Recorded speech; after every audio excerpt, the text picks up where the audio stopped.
What's up, YouTube? Look what I bought. Can you believe it? I know. But it's clean. It's a rare color.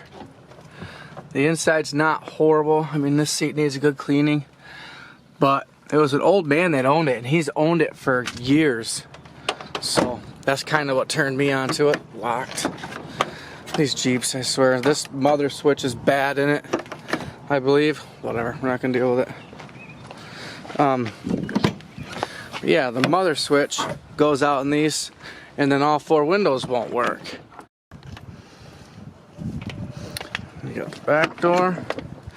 I picked it up for $1,000, so I figured I can't lose really. But I'm doing something that I've wanted to do for a long time. You replaced the shocks even? Wow.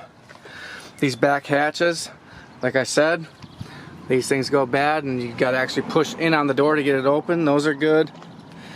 It's really clean other than the back left corner. If you look, the rockers are there. And I mean, the whole Jeep is really clean.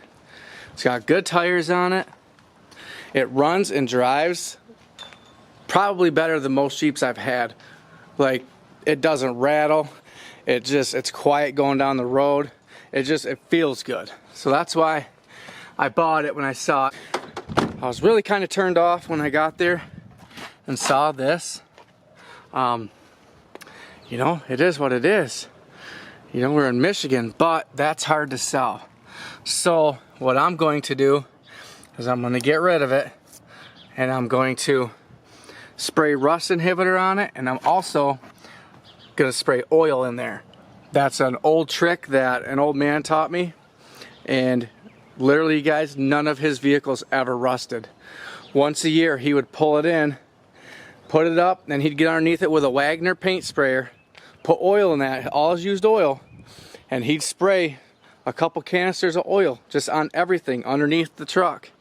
And literally, guys, his trucks don't rust out. In 5 years, it didn't rust any more than it had already been rusting. So, I mean, wow, it's got spacers on it. I didn't even notice that. But it stops rust in its tracks. It's an old, what you're supposed to do is, you know, you get your old oil, your engine oil, when you change it, you spray it all underneath the whole underside of it and on everything, and then you go find a dirt road on a dry day. Drive up and down that dirt road for a few miles, let that dust attach itself to that oil, and it's essentially called poor man's undercoating, and it really works. It works better than undercoating. Oil literally stops rust. So that's kind of my plan. So what I'm gonna do to deal with that is I'm gonna build my own fender armor for 25 bucks. You see these things online, they're going for $300, $400, $500, and it's literally a piece of sheet metal that goes right here. It rivets or bolts on. They're all different. I'm gonna make my own. I've been wanting to do this for a long time. I've had ideas and I've just never really done it. Obviously, I'm gonna tell the people there's rust behind there. They're gonna be able to see it right here. I'll tell them, you know, there's rusting behind there. Cleaned it up, sprayed it down. It shouldn't spread, but it's gonna look awesome because from here to here, all this right to this line down is gonna be black 14 gauge steel. This is what it is, guys, right here. 14 gauge steel. It's thin, but it's thick. It's thick enough to handle trails, trees, branches when you're just off-roading. Here's my stencil, and I can show you what I did there. I basically just got started last night late.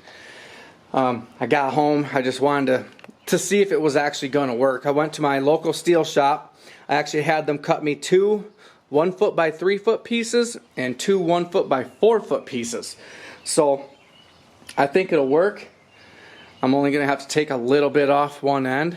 And then what I did is, you see all these lines right here. I hooked my tape measure on right here. I don't know if you can see them, but I got little Sharpie dots every inch. One there, one there. So every inch, up to 20 inches to where it stopped. Then what I do is I measure from this line down every inch, right? And because there's no real good way to put cardboard here and trace this out because it's on an angle, and if you try to squish it in there, I guess I don't know of a better way. If you do, please let me know, because this took me probably 30-40 minutes yesterday. When we're doing drywall at work and we're going around, say, 6-foot round heating ducts, this is how we do it. We'll go every 6 inches and we'll measure, and that'll actually give us, those marks will give us our circumference to freehand it. So what I did is I went down every inch, measured every inch going back from that point, and then what I did is I measured every inch here back to 20 inches, and then I pulled down.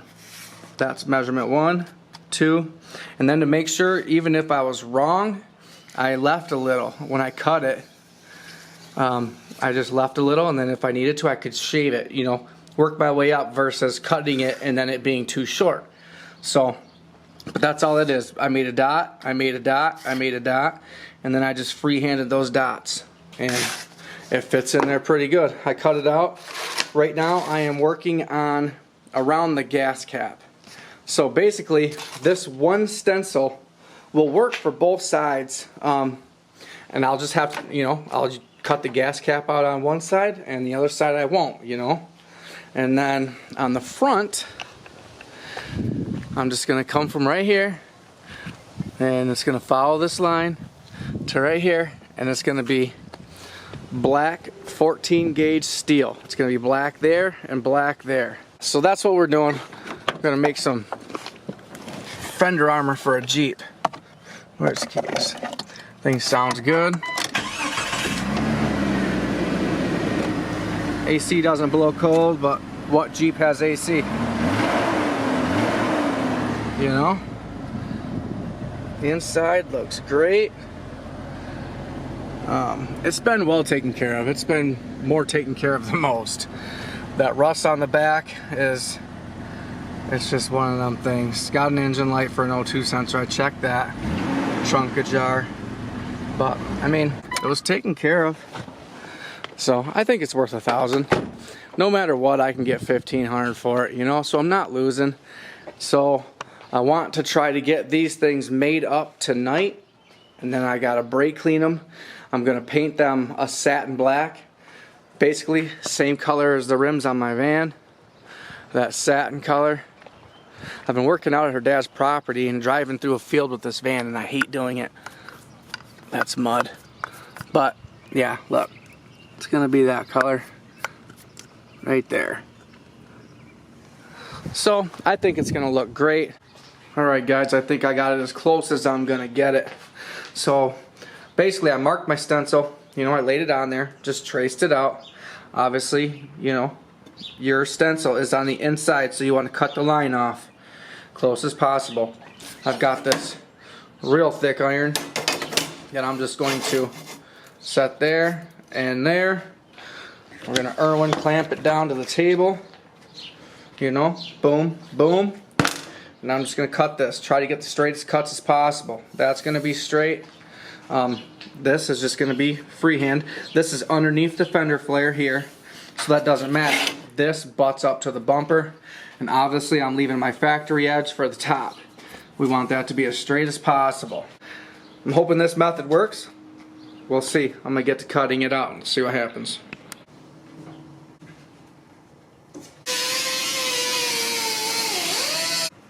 Alright guys, it's coming along. Got my first piece cut out. That's for the doorway. I left this long, and then once I put it up there, I got to go behind the doorway and actually trace it, because I couldn't come up with a way to get this curve. So basically I just let it hang long, and I just kind of went back behind it with a Sharpie, cut it, and then, you know, I'm trimming it up as I go. I still got to get that gas cap hole. That's the one I'm the most scared about, because if I ruin that, that's gonna look bad. So right now I'm going through, because it's by the door, I want to clean up these edges from the rough cuts. So basically, for what I have for tools, I'm just using this Dremel and kind of just, you know, rounding the edges. At least get these edges rounded right here. This is factory, so it's not sharp. but all this stuff here, this is pretty sharp. This is underneath the fender flare, so I'm not too worried about it. I'm gonna clean it up, get the burrs off it, but yeah, it's coming along. I got my first piece cut. So let me lay out this gas cap hole and hopefully this looks good. Alright guys, next day here, it got late. We had to go look at some vehicles, but look what I got. Now, it follows this line all the way down. It's got the same reveal all the way around. Tucks in there, follows that line. So now I just went and bought a bunch of brake cleaner, some sandpaper to rough this up so the primer will stick to it. I've got to measure and figure out how I want to space my rivets. And if you look, you can see that the back of the Jeep is rounded, kind of curved. So I was thinking maybe if I just set that on a basketball and give it just enough curve, you know, it doesn't have to be perfect because I'll go through the top and I'll rivet the top, and if it's, you know, sticking out at the bottom a little bit, I'll just shove it in and rivet it and it'll hold that form. But look at it. You know, that's gonna be black. That's fender armor right there for a quarter of the price. I did the hardest one first just because I wanted to get that out of the way. So I'm gonna slam these ones out real quick. I gotta make a template, get that sheet metal ready to rock, and then I just bought a bunch of brake clean. We're gonna brake clean all the oil off it. I mean, look at this stuff already overnight. It's quick, fast acting rust. So I want to get this sanded, get it in primer, get it black. Half of me thinks I should probably drill the holes first. I guess I could paint it and put tape across it, measure, and then drill. I guess. I might do that too. I'm just kind of in a hurry. I want to get this thing up for sale, get some more money, and move on. Alright guys, it's close. Britt made it out here. Everybody say what's up. Hey. So we got this. She's working on this weird 3M double-sided tape. There was a piece of trim there at some time, I guess. But we're getting this close. Wear your gloves when you're messing with thin metal. You'll bleed all over yourself. But I've got it close right here with the line.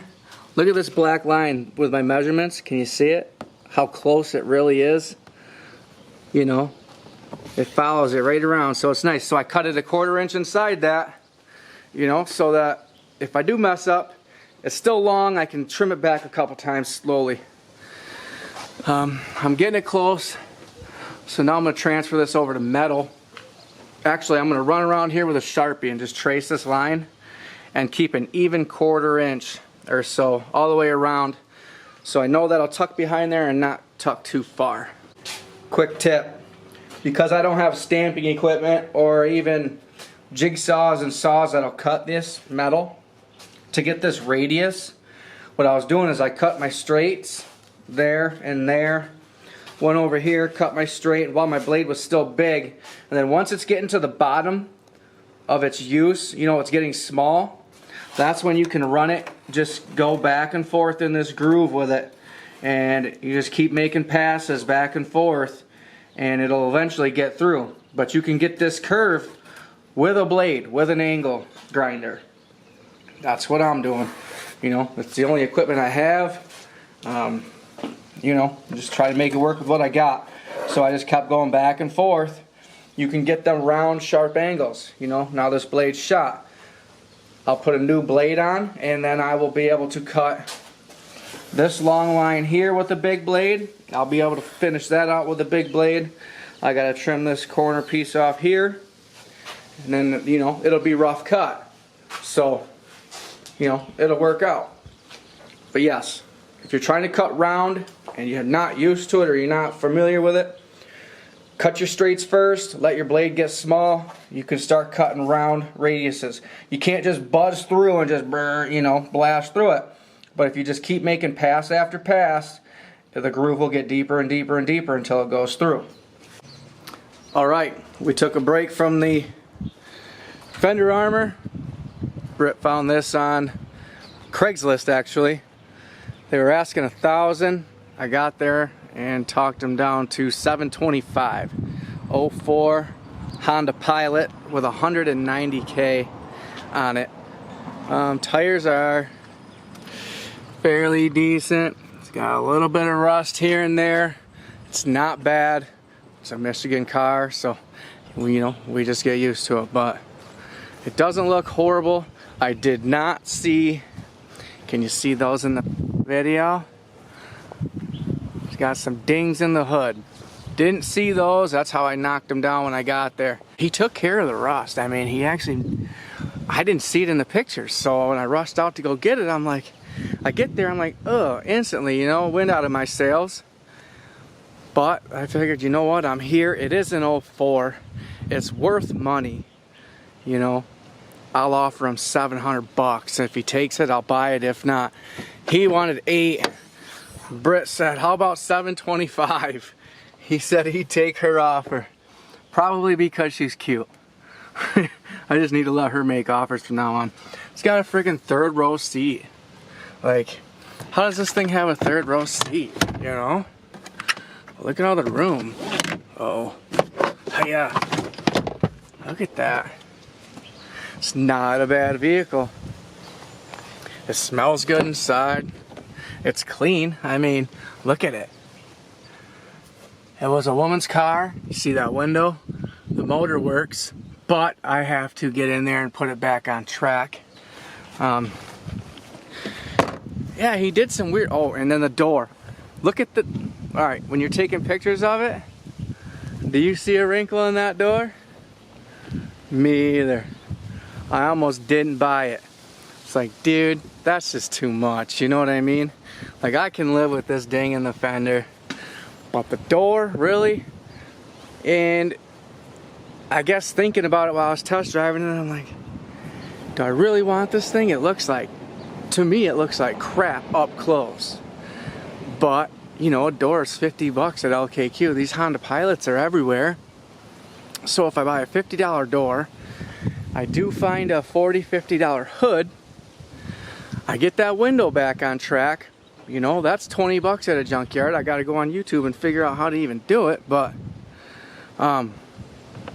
what's it really worth, I think running and driving great with a door and a hood on it at 190K runs, it's all-wheel drive, runs great. It does need an A-arm bushing up front. That I did know going into it, but that's not a hard job. It's got brand new rotors on it. I figured put it up for $2,200. Maybe even that's low. You know what I mean? I mean, it doesn't look bad. The inside kind of got me. I liked it. It runs really well.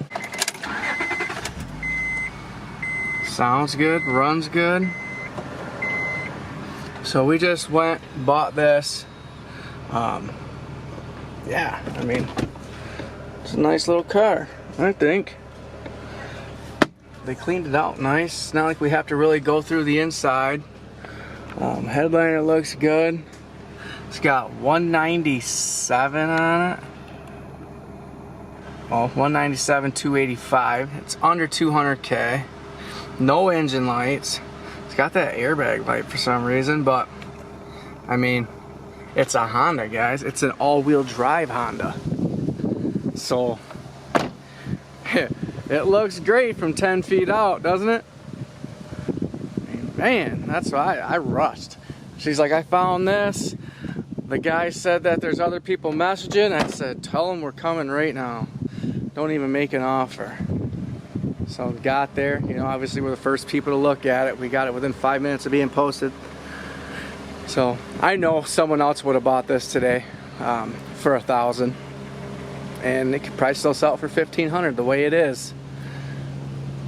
So I'll be debating, maybe I'll, for YouTube content purposes, grab a camera and head to the junkyard, try to find that door, find that hood. We'll leave that fender. Maybe get an A-arm. I gotta actually get this thing jacked up, and let me look up in here. Get this thing jacked up, start shaking things, see what actually is wiggling. I think it is a control arm because it's loud, you know what I mean, when a bushing goes and just da da da da da da da. It's got a wobbly wheel. I don't think the rim's bent.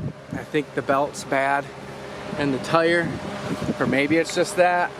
A-arm, you know what I mean? It could just be the A-arm wiggling back and forth, who knows?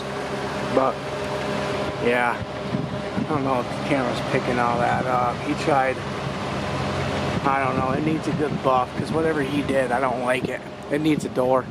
I really want to put a door on it. So yeah, Britt found this one. I'm proud of her. She did really well. This is a good buy. So now we're sitting on 2 vehicles, which is nice because I sell one, that pays my car payment. I sell the other, that pays my mortgage or my rent. I still have money left over, I go buy a couple more, you know what I mean? And then every once in a while when I get super good deals and I make a couple grand, I pay bills and I just roll it back in, and the pile of money gets bigger, you know what I mean? And I just keep pulling from it, keep adding to it, and try to just be frugal and not spend money on stupid stuff. And eventually I have a big pile of money, and when I want to do something I can do it. But my next biggest thing is, you know, I want to buy a house. But for now, I got to get back to this. You can see this project is in the shade. This is where I'm going to stay working for now. So after that last clip I showed you, I cut my rounds with my small blade. I was about to put another blade on the thing. She came out and we left to go get that. Then I had to bring a couple boys to baseball camp. They have a game today, so yep, it's been busy. It stays busy with all these kids, man. So let me get back into this, try to get something done today. Alright, there it is. Got the same reveal there. Got the same reveal there. So that's what it's gonna look like, guys. It's gonna look awesome. Yeah, it is. Just doesn't do it justice on camera, does it? Once it gets painted, Once it's black, it's gonna look sweet. Then it's got all the rivets. Once it's got all the rivets, it's gonna look good. So now I'm gonna take those two, I'm gonna trace them, and I'm gonna cut 2 more. Then I can get on to drilling holes. Alright, I've got them all cut. You'll have to excuse the artwork. Now I'm trying to figure out my layout for rivets. I've come up with, I'm going to come in a 1/2 inch down from the top and a 1/2 inch over. That's number 1. So I marked every 1.5 inches right here, 1/2 inch in, but I almost feel like that's too many. So I think I'm going to go every 2 inches. And I mean, if you were to do this and use this video, do what you like most, you know what I mean? If you want it to look like a fighter jet or a tank, do a tighter pattern. Me, basically my thinking is I don't want to have to drill that many holes. So I'm going to mark every 2 inches, you know, and see what that looks like. I'm going to draw a line 1/2 inch in all the way across here. And then I'll go back and I'll pull from this one and I'll go every 2 inches. You know, that way if I do it on that line, when you stand back, like one rivet ain't here and here and here and down here, up here, they're going to be perfectly straight. So I'm going to try every 2 inches, see what it looks like. God, that Jeep just looks good. How do people not like those? Just looks like a tank. Britt's out here, she's working on that 3M tape. They really came up with something when they made that stuff. It does not come off. I've tried 6 different solutions and it's not coming off. Yeah, and then you got people that put duct tape on cars, and this is all duct tape does to cars, guys. Don't do that. It like melted, and then this white stuff, I don't even know Oh my gosh, you got it's on the inside worse. Alright, we're going to want to use some paint thinner for that. Alright, let me try to get you a solution. Yeah, that's what happens when you put duct tape on your car. Don't do it. Save the rest of us. Not if you're going to sell it to us. I won't buy it. You just bought this one. Alright, hold on guys. Let me make up a solution. Alright, so got some reducer for my paint, my whatever, auto paint, car paint. If you got a big cut on your finger, do not saturate a rag with that stuff. Especially when it's a huge gash like I got. It just filled it right up with that reducer. And my thumb about jumped off my hand. Yeah, it did. That was awesome. Note, this stuff, It's good. it works really good. Almost too good. Yeah, you gotta be cautious with it. This stuff I ain't worried about. That's rubber, so that'll work good. Right. And then the glass I'm not worried about. Basically, it was just this stuff down here. You don't want it sitting on your paint too long. But look at it. It's coming right off. You're seeing brand new clear coat right there because it took off about 3 layers. Yeah, it did. Looks brand new. Yeah. That was the point. That door looks good. But she's getting it.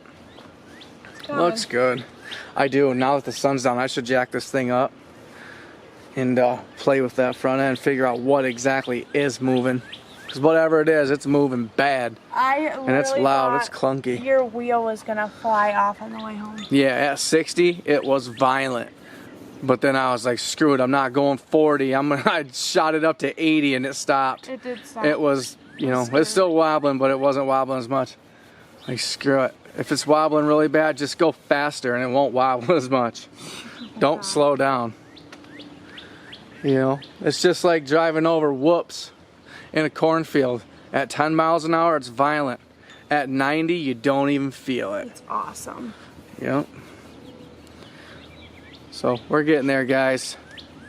Slowly but surely. This is going to be another long video. I have to get a 3/16 drill bit so I can drill all these. But I should probably get all my holes, or marked and punched first. I got to hit them with a punch.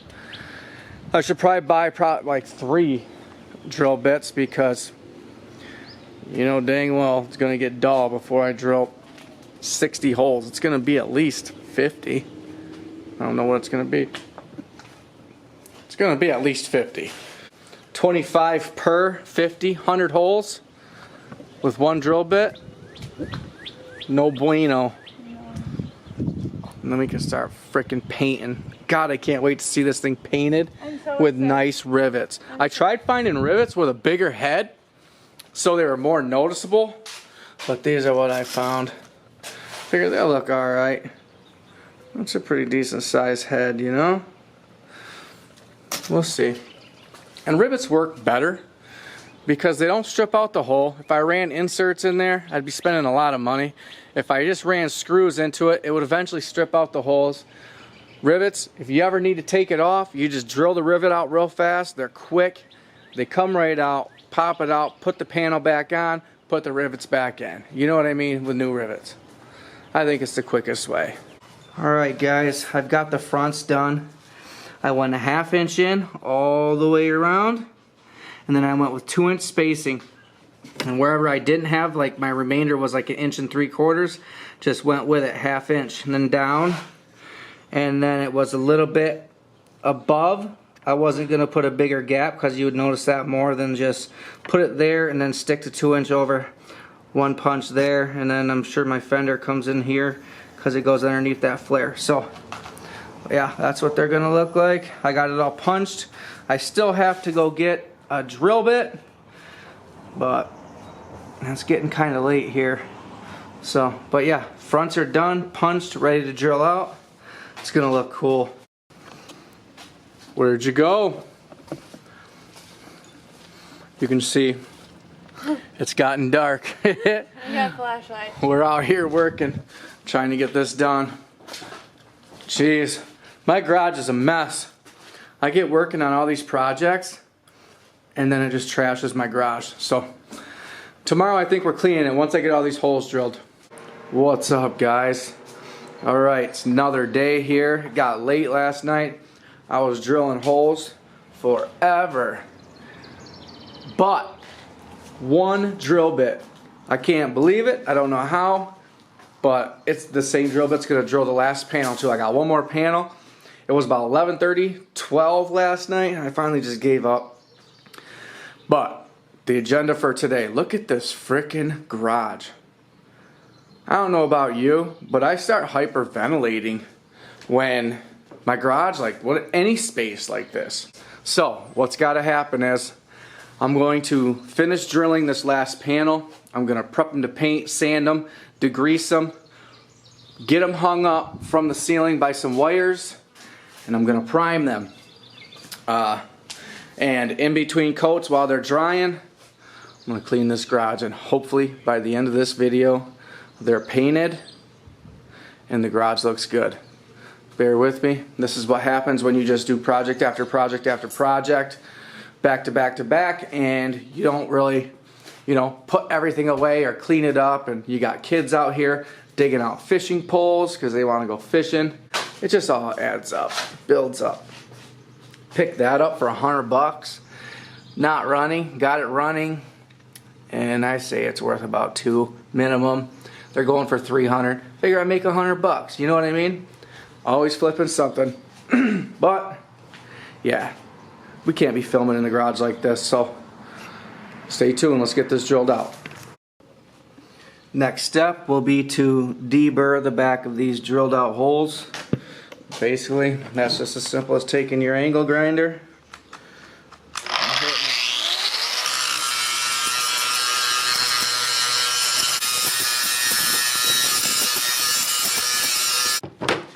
and it's that simple. Alright, now what I'm going to do is sand them. I want to get this as smooth as possible. I also want to rough up the metal a little bit so the primer sticks. I'm using 180. Basically, you just keep going till it's all uniform gray like that. I did them ones already, so they're good. And then I'm also just hitting my edges where they're just, kind of jagged and rough from just freshly being cut, and it just rounds them off and makes them feel real good. So yep, now we're just gonna sand them, we'll degrease them, and then we'll prime them.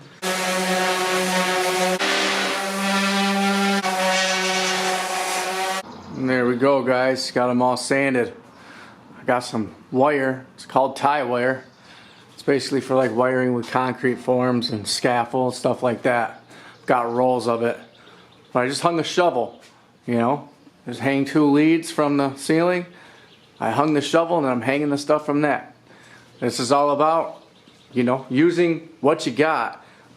Most people don't have CNCs or plasma cutters, because really the right way to do this is with a plasma cutter. You can just blast it out, grind your edges, and you're done. You know what I mean? But most people don't have that stuff, and you can go down to Harbor Freight and get a angle grinder for $20 and a pack of blades. And as long as you have a tape measure, a Sharpie, and an angle grinder, here you are. You know what I mean? You got this. So yeah, just using what we got, man. A shovel, some wire. We're hanging them. I'm going to wipe them clean with some reducer, and then I'm going to hit them with a tack cloth, and I'm finally going to be spraying on some primer.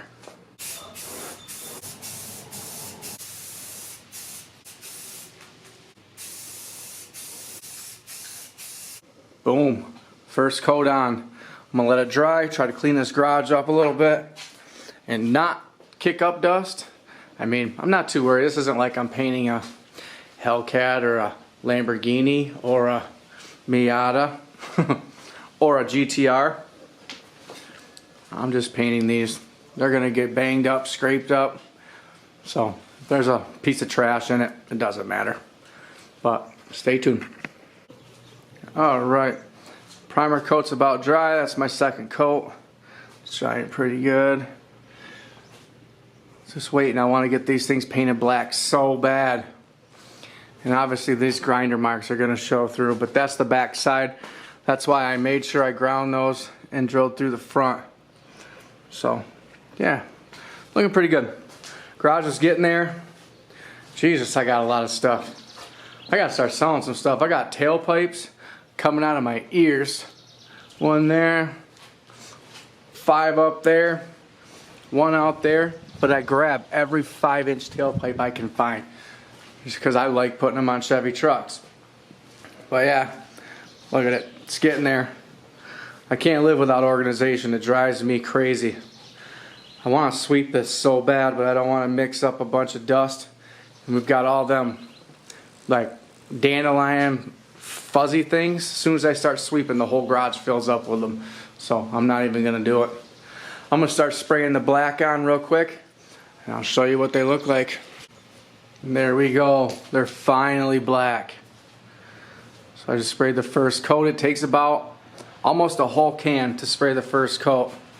And so I'm spraying the front good, and then the back I'm just making sure I get the edges good. I don't feel like the whole back needs to be sprayed. It's got 2 coats of primer on it, so it's not gonna rust. I just want to get around inside them holes real good. That way, you know, it doesn't start rusting out from inside there. It's thick enough to where it would probably take 10 years to rust out, honestly. But I think it looks good though. Check this out, guys. I'm waiting for them things to dry. And I go to pull this tire out to figure out why it's shaking. And literally, all the lug nuts were completely loose. That could have been half the shake. I can't believe it. I drove that probably 35 minutes home shaking like that. Good thing the tire didn't fall off. Yeah, that's pretty loose. I'm gonna get this jacked up. I'll show you what I see. All right. Next day, I've given them a chance to bake, and I guess I should have just let them sit overnight instead of freaking out and just let the paint dry. The camera's picking up some difference in shine, but they're pretty even. I'm happy with them. They'll look good on the side of the Jeep. I was thinking though, because of the curvature of the Jeep, I probably should have tried bend them around a basketball first. Now I'm gonna have to do it after they're painted. I guess if I scuff up the paint or if I do anything, I guess I can touch them up. It is only, you know, spray can. So, I don't know, we'll see. I gotta get that Jeep pulled in. That thing needs an A-arm, I'm looking. I gotta pick one up, and I don't think it makes sense to buy a used A-arm. So, that's gonna be another video. We did go out, buy some stuff for the giveaway. You'll have to watch the next video to see what it is. Yeah, let's just get these things ready to go on. I'm just excited to see what they're gonna look like. What do you think, guys? Please don't judge me on that. I shouldn't have put that there. I didn't on the other side, but I realized it after I drilled the hole on this one. Don't judge. It's my first set. What do you think? It's coming along. I had to go to the store and get more rivets. Rivet gun will get you. Steele's out in the garage helping me. We're about to get this done, and I can pull it out. See what this thing looks like. Get it washed. Get these tires cleaned up. I'm anxious to see what it's gonna look like. Stay tuned.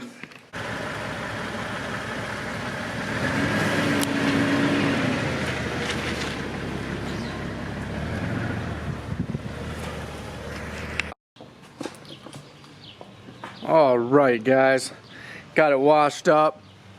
What do you think? I think it turned out pretty good, except for this driver's side back. It was actually not as easy as I thought it would be. That 14 gauge is pretty thick, but I thought, you know, 16 gauge would be too thin. 12 gauge was really thick. Dang, that one rivet down there. That's the only thing that bothers me. But, I mean, look at the Jeep. It's clean. I got it for $1,000. You can't beat it. And, you know, I got to do some fabrication for the channel, because that's honestly where my heart's at, is fabricating and building and doing things for cars. I just like when I get a chance to do it. And I haven't had a vehicle that I've actually had a chance to build, because I've just been buying and selling so many things and just going. Eventually I'll find something that I'll want to keep and that I'll actually like. But yeah, let me know what you think. I hope it was detailed enough. You know, basically I really try to focus on doing stuff like this with just basic tools. You know what I mean? Tools that anybody can get their hands on, fairly cheap, you know what I mean? Just basic. I did this with angle grinders, tape measures, you know, Sharpie, just basic tools. And I tried to document it, try to show, you know, you guys and anybody else that might be wanting to do this to their Jeep that doesn't have the know-how. Anybody can do this. Just start. Just watch a couple videos. That's how I learned how to do everything. YouTube has taught me everything I know, I swear. I watch it on there and I go and do it, and I learn my own ways. But stay tuned, let's see. Hopefully I sell this thing fast. I just posted it on market for $2,500. If I get it, I'll be super happy. Otherwise, I got wiggle room. You know what I mean? I got room to come down. I got room to negotiate. People like it when you can come down in price. They feel better. I feel better that I sold it. So yeah, stay tuned. And bam, the Jeep sold just like that to the first person. They didn't even drive it. They liked it so much. I was off at their parents' property. I was doing some framing. They're building a new house, and Britt messaged, said they came right away, bought it, didn't even ask them any questions. They were astonished as to how clean it was. But yeah, first person right away. Haven't even had a chance to edit the video. I'm stoked, ready to go buy something else. This thing turned out that shake was a loose wheel up front. It does have a little bit of noise from the control arm on the front, so I got to get down. I got one ordered. I got to go pick it up. So be looking for the next video, man. We're going to be doing a control arm on this thing. Thank you for watching my videos. Thank you to all my new subscribers. I love it. Thank you so much. I hope you liked it. I hope you learned something, and I hope this video helps you. Remember, like, share, subscribe, tell your friends. I mean, anybody into Jeeps is going to want to learn how to make that fender armor. So share the video, comment down below, let me know what you think. If you have any questions, I'll answer them. I love the feedback. I really appreciate everything. Giveaways coming out in the next video. I will go down. We bought some stuff. We don't have it all yet. We're going to reveal that. So thank you guys. I appreciate it. Remember, have a blessed day. Thank you so much. See ya.